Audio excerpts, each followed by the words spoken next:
Hi everyone, it's Andrea Vall here, and in this video I'm going to go through how to boost a post and how to choose things like the targeting and the budgeting for your boosted post, as well as the strategy for which posts should be boosted and which shouldn't be.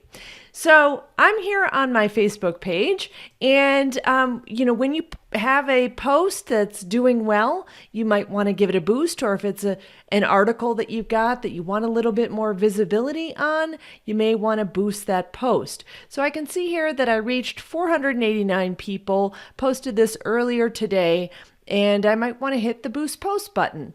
But before you go and do that, I would like you to go and take a look at the insights on how that post is doing. So typically I will wait at least a couple hours to give it some time to do well organically, and then I want to see what's happening with it to see how it is doing. So I go into my insights here, and I've already selected that, but it's at the top there, the insights section, and then I click on the posts area. And now I'm going to scroll down and I see the recent posts I've got here, and you can see there's all different types of reach here. And I boosted this post. You can see that one was already boosted. This one was already boosted, but I can't tell exactly how well it's doing. It looks like it's got some engagement. But what I want to do is switch to engagement rate. And what engagement rate does for you is it normalizes the engagement divided by how many people actually saw it. So you can really tell how engaging that post was.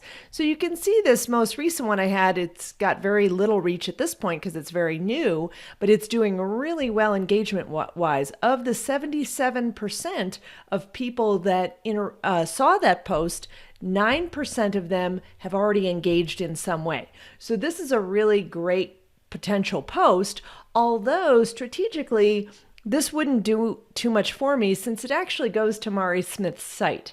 So I wouldn't necessarily boost something that goes to someone else's site.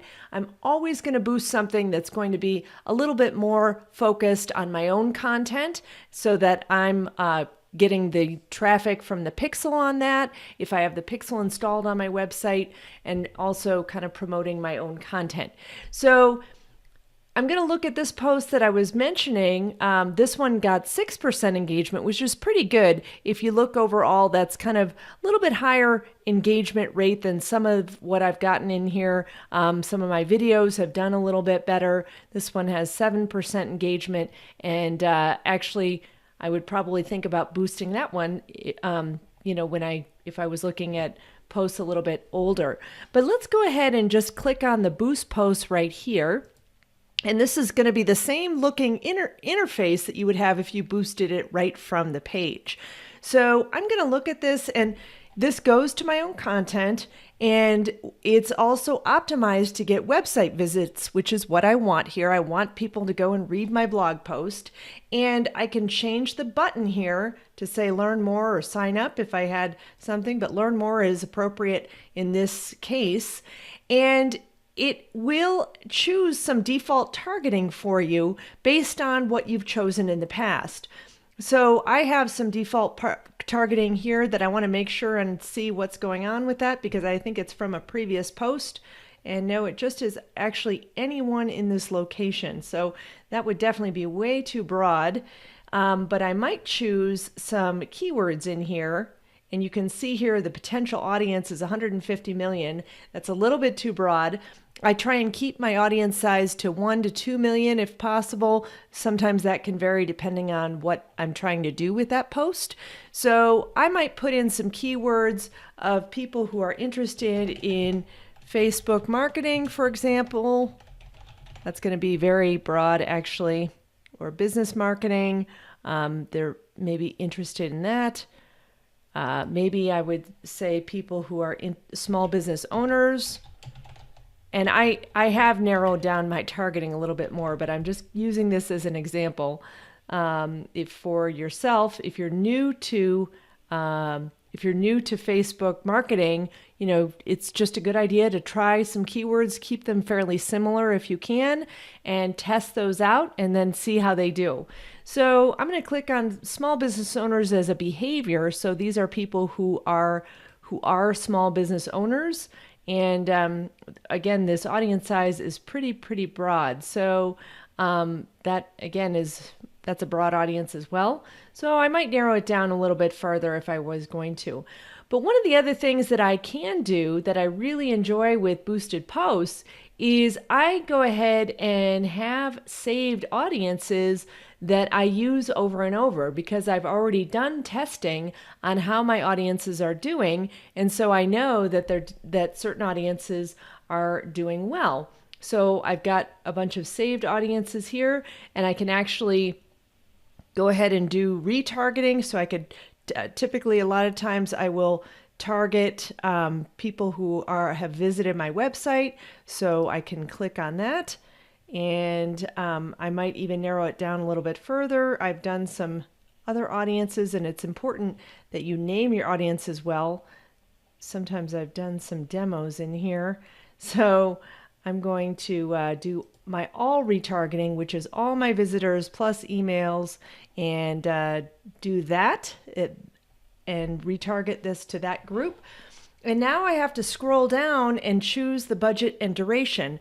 I also want to make sure that I'm not running this particular promotion on Instagram. If I'm going to run an Instagram post, I'm going to set it up differently right from the Facebook Ads Manager. So I uncheck this Instagram placement here, and for my audience size, this budget is appropriate. So you want to see about how many people you're reaching. Try and reach about at least 10% of this audience. So if you've chosen a larger audience, then you have to choose a larger budget there. And then I'm going to run that I usually try and run it to 3 to 4 days. So I'm going to run that through the weekend there. And my pixel tracking is on. So if someone were to sign up for the email or my email newsletter from the post itself, which they can do, then I would track that as a website conversion. So that's available with boosted posts, but that involves some additional setup there. And then what I'm going to do is just make sure everything else looks good in the settings here, and that all looks great. And so I can just hit the boost post button. And you will find that you have to make sure that the image that you pull in for this boosted post also doesn't have too much text. So that can be a challenge when you're linking to a website where the image is not optimized there. So if you have an image that isn't optimized when you post it, then you'll have to set that ad up from scratch if you do want to advertise that, and then you can select the image. It's one of the challenges with Facebook's new way of pulling in default images and not being able to edit that image when you post it right on your Facebook page. So that would be the alternative, is just to go in and set that Facebook ad up from scratch. Now, what's going to happen is it's going to go through the approval process, and I'm going to be able to see if it's been approved, and I can see what's going on with that. It's in review at this moment, and it gives you kind of details on what is happening with that post, and then I can see when it gets approved and starts running. One thing I want to make sure you can know about your boosted post is that they are available in the Ads Manager to look at to get more details on what kind of cost per link click you're getting for that post, what kind of click-through rate. So I often go into the Ads Manager to make sure my post is doing really well, because it gives you many more stats than what you get right from the page itself. So when you look at your page itself and you look at the boosted post stats, I'm going to go down to one that I've already boosted here. And you'll see, actually, I'll go into this area.